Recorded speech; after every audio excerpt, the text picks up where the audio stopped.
नमस्कार देवी और सज्जनों। शनि 9 से अस्त हो गए और 18 जनवरी से बृहस्पति अस्त हो गया। 14 फरवरी को बृहस्पति और शनि दोनों ही उदय होंगे, जहाँ पर 6 मार्च तक मकर राशि में रहेंगे। अलग अलग ग्रहों की स्थितियां बदलेंगी। राहु केतु अपने स्थान पर आएंगे, बाकी सभी ग्रह कहीं न कहीं किसी न किसी प्रकार का परिवर्तन होगा।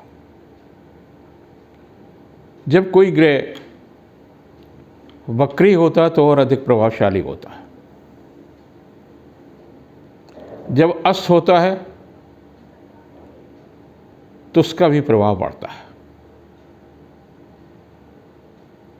स्वतंत्र भारत की कुंडली वृषभ लग्न की है और उसका भाग्येश है शनि। भाग्येश शनि के अस्त होने का तात्पर्य है कुछ समस्याएं रहेंगी, लेकिन बृहस्पति का बाधा कारक होना, छठे स्थान पर बृहस्पति का होना कहीं न कहीं समस्याएं देता है, अपनों से समस्याएं देता है। ये कुल मिलाकर के कष्टदायी होता है। लेकिन यही बृहस्पति जब अस्त होगा तो मांगलिक कार्य तो नहीं होते, लेकिन धार्मिक कार्यों की दिशा में सफलता मिलती है और धार्मिक कार्य जैसे राम जन्मभूमि का, श्री राम का मंदिर का निर्माण कार्य प्रारंभ हो रहा है, धन संग्रह का कार्य हो रहा है, सर्दी का प्रकोप बढ़ रहा है। ये तमाम सारी चीज़ें, क्योंकि छठे भाव में भारत की कुंडली में बृहस्पति है, तो ऐसी स्थिति में स्वास्थ्य के प्रति हर व्यक्ति को सचेत रहने की आवश्यकता है। चाहे वो मौसम का रोग हो, चाहे अन्य प्रकार के बीमारियां। कोरोना प्रभावहीन रहेगा और जब कुंभ में पहुंचेगा बृहस्पति तो कोरोना और अधिक प्रभावहीन होगा। एक कोरोना ने जो पूरे भारत को ही नहीं, पूरे विश्व को बहुत बुरी तरह से प्रभावित किया था, शनि शनि उसके प्रभाव क्षीण होना प्रारंभ हो गया। बृहस्पति और शनि की मकर राशि में जो युति थी, ये बहुत अच्छी युति नहीं थी।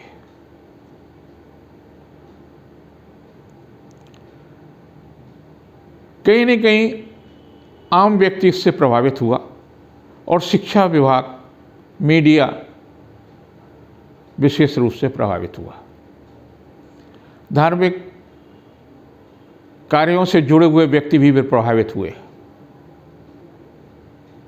बहुतों को आर्थिक समस्याओं का सामना करना पड़ा, बहुतों को अपनों को हमेशा हमेशा के लिए उनसे नाता टूटा। ऐसे में आपका दायित्व है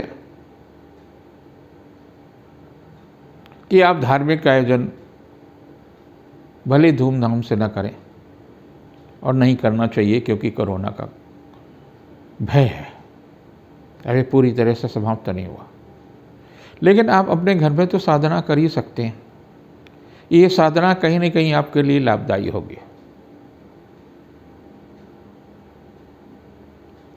मंदिर के लिए निर्माण कार्य जो है उसमें कहीं न कहीं आप दान कर सकते हैं। हमने भी दुर्गा प्रसाद विद्यालय तक गुजैनी कानपुर के माध्यम से 1 लाख रुपए का सहयोग धनराशि मंदिर के लिए दी है। आप भी अपनी सामर्थ्य के अनुसार कुछ न कुछ दे सकते हैं और भविष्य में भी हम मंदिर निर्माण के लिए जो भी हनुमान जी की कृपा होगी, श्री राम जी की कृपा होगी, उसके अनुसार और कुछ न कुछ प्रयास करूँगा। लेकिन आप भी करें। बृहस्पति के अस्त होने का तात्पर्य 14 फरवरी तक केंद्रीय और प्रांतीय सरकारों में कहीं न कहीं कुछ न कुछ परिवर्तन दिखेगा। चाहे मंत्रिपरिषद में परिवर्तन दिखे, कुछ लोगों को अच्छे पद प्राप्त हों, कुछ लोगों के लिए कष्ट की स्थितियां आ सकती हैं। जो लोग शनि से प्रभावित हैं, हमेशा जब शनि एक राशि से दूसरी राशि में पहुंचता है तो 5 राशियों को प्रभावित करता है। इस समय मिथुन, तुला, धनु, मकर और कुंभ राशि प्रभावित है। कई लोगों को शनि की महादशा चल रही होगी, अंतर्दशा चल रही होगी, प्रत्यंतर दशा चल रही होगी। उनके लिए भी शनि का प्रभाव काफ़ी लाभदायी होगा और इन लोगों को केवल स्वास्थ्य के प्रति और परिवार के प्रति बहुत सचेत रहने की आवश्यकता है। शनि लोकतंत्र का कारक ग्रह है। लोकतंत्र को मजबूत करेगा। लोकतांत्रिक प्रणाली से तमाम अधिकारियों को पदों में परिवर्तन, तमाम व्यावसायिक संस्थानों में महत्वपूर्ण परिवर्तन होंगे और ये प्रक्रिया जब एक बार शुरू हो जाएगी तो 6 अप्रैल तक चलती रहेगी। इसमें कई स्थानों पर कई महत्वपूर्ण परिवर्तन भी होने की संभावना है। जिन लोगों को शनि कहीं न कहीं कष्टदायी है, उन्हें शुक्रवार की रात को सरसों के तेल में एक कटोरी में ले लें, उसमें अपना चेहरा देखें, उस तेल को नीचे रख दें, शनिवार को फिर से उठें और उसमें अपना चेहरा देख करके दान कर दें। अथवा अपने वजन के बराबर तेल लेकर के शनिवार के दिन एक कढ़ा में रख लें और उसमें अपना चेहरा देखें और उसको दान कर दें। जिनका बृहस्पति खराब है वो गुरुवार के दिन चने की दाल लेकर के अपने वजन से कुछ ज़्यादा गायों को खिलाएं।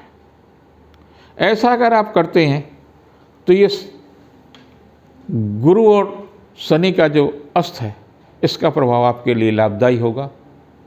ईश्वर में आस्था रखिए। गुरु देवताओं का गुरु है। जो सकारात्मक चिंतन करते हैं उनके लिए लाभदायी है। जो अपने परिवार के प्रति ईमानदारी से जीवन यापन कर रहे हैं, अपने संस्थान के प्रति ईमानदारी से जीवन यापन कर रहे हैं, अपने राष्ट्र और अपने प्रदेश के लिए ईमानदारी से जीवन जी रहे हैं, उनके लिए शनि लाभदायी होगा। क्योंकि शनि लोकतंत्र का कारक होने के बावजूद भी न्यायप्रिय ग्रह है। अगर आप न्याय कर रहे हैं तो आपके साथ में शनि न्याय करेगा। आपके साथ अन्याय हो रहा तो उनको दंडित जरूर करेगा। ये कालखंड बहुत महत्वपूर्ण है। अनेक प्रकार के परिवर्तनों की संभावना है। वर्षा की भी संभावना, तेज हवाओं की भी संभावना है। तो आप स्वास्थ्य के प्रति जरूर सचेत रहिए। आप समय हो ओम हम जुमसा, ओम हम जुमसा मंत्र का जप करिए। शनि प्रसन्न होते हैं भगवान शिव की उपासना करने से। शनि प्रसन्न होते हैं भगवान श्री कृष्ण की उपासना करने से और हनुमान जी की उपासना करने से। शनि की दृष्टि में अमृत और विष है। आमने सामने से शनि को मंदिर अगर जाते हैं तो दर्शन नहीं करिए। 180 अंश की दूरी हमेशा कष्टदायी होगी। वो श्रापित है, जिसकी वजह उनकी दृष्टि पड़ती है, कहीं न कहीं अनिष्ट होता है।